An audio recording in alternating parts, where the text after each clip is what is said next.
आप सबको मेरा नमस्कार। Bharat European union business forum में भाग लेने पर मुझे बहुत ही खुशी हो रही है। यूरोपियन यूनियन काउंसिल और कमीशन के प्रेसिडेंट की यह भारत यात्रा कोई साधारण डिप्लोमेटिक दौरा नहीं है। यह भारत यूरोपियन यूनियन रिश्तों में एक नए युग का शंखनाद है। पहली बार यूरोपियन यूनियन के लीडर्स उनका भारत के गणतंत्र दिवस के मुख्य अतिथि के रूप में शामिल होना, भारत और यूरोपियन यूनियन के बीच भारत के इतिहास का सबसे बड़ा एफटीए संपन्न होना और आज इतने सारे सीईओज के साथ इतने बड़े लेवल पर Bharat European union business forum आयोजित होना, यह सब उपलब्धियां विश्व की दो सबसे बड़ी लोकतांत्रिक शक्तियां इनके बीच हो रहे अभूतपूर्व अलाइनमेंट का प्रतीक है। फ्रेंड्स, यह अलाइनमेंट कोई एक्सीडेंट नहीं है। मार्केट इकोनॉमीज होने के नाते हमारे साझा मूल्य हैं। वैश्विक स्थिरता के प्रति हमारी साझा प्राथमिकताएं हैं और ओपन सोसाइटीज के रूप में हमारे लोगों के बीच स्वाभाविक जुड़ाव भी है। इसी मजबूत आधार पर हम अपनी साझेदारी को नई ऊंचाई दे रहे हैं। हम इसे विश्व की सबसे प्रभावशाली साझेदारियों में से स्थापित कर रहे हैं और इसके नतीजे भी हमें साफ दिख रहे हैं। पिछले 10 वर्षों में हमारा व्यापार दोगुना होकर 180 बिलियन यूरो तक पहुंच गया है। भारत में 6,000 से अधिक यूरोपीय कंपनियां काम कर रही हैं। यूरोपियन यूनियन से भारत में 120 बिलियन यूरो से अधिक का निवेश है। भारत की 1500 कंपनियां यूरोपियन यूनियन में मौजूद है और वहां भारतीय निवेश लगभग 40 बिलियन यूरो तक पहुंच चुका है। आज भारत और यूरोपियन कंपनीज के बीच R&D, मैन्युफैक्चरिंग और सर्विसेज हर क्षेत्र में गहरा सहयोग है और आप जैसे बिजनेस लीडर्स इसके कर्ता भी हैं और लाभार्थी भी। फ्रेंड्स, अब समय है कि हम इस साझेदारी को whole of the society partnership बनाएं। इसी सोच के साथ हमने आज एक व्यापक एफटीए पूरा किया है। इसे भारत के लेबर इंटेंसिव उत्पादों को यूरोपियन यूनियन मार्केट में इजी एक्सेस मिलेगा।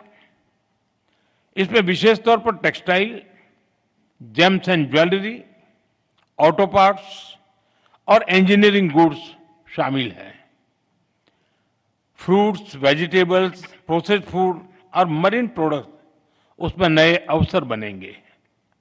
इसका सीधा लाभ हमारे किसानों को, हमारे मछुआरों को मिलेगा।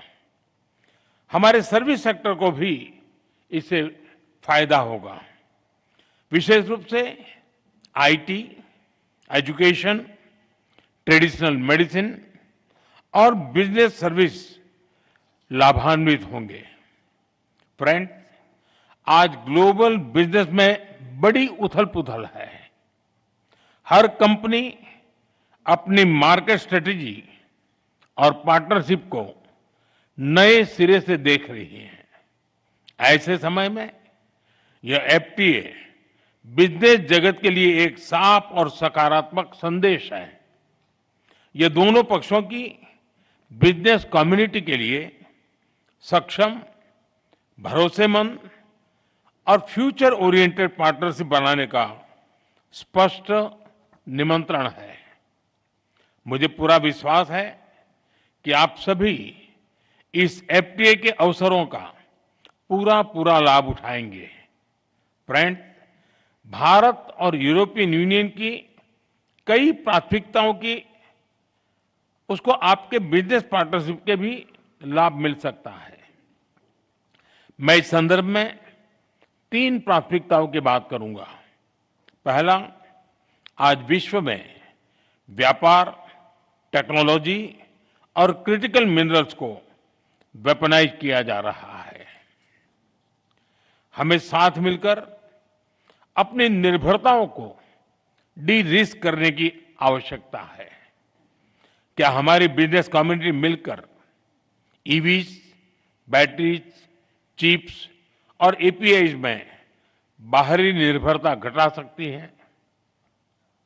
क्या हम भरोसेमंद सप्लाई चेन का साझा विकल्प खड़ा कर सकते हैं? दूसरा, भारत और यूरोपियन यूनियन दोनों का फोकस डिफेंस इंडस्ट्रीज और फ्रंटियर टेक्नोलॉजी पर रहा है। मेरा आपसे आग्रह है कि आप डिफेंस, स्पेस, टेलीकॉम और एआई जैसे क्षेत्रों में साझेदारी बढ़ाएं। तीसरा, एक क्लीन एंड सस्टेनेबल फ्यूचर दोनों की प्राथमिकता है। ग्रीन हाइड्रोजन से लेकर सोलर एनर्जी और स्मार्ट ग्रिड, हर क्षेत्र में हमें ज्वाइंट रिसर्च और इन्वेस्टमेंट बढ़ाना चाहिए। दोनों इंडस्ट्रीज को मिलकर स्मॉल मॉड्यूलर रिएक्टर्स और सस्टेनेबल मोबिलिटी पर भी काम करना चाहिए।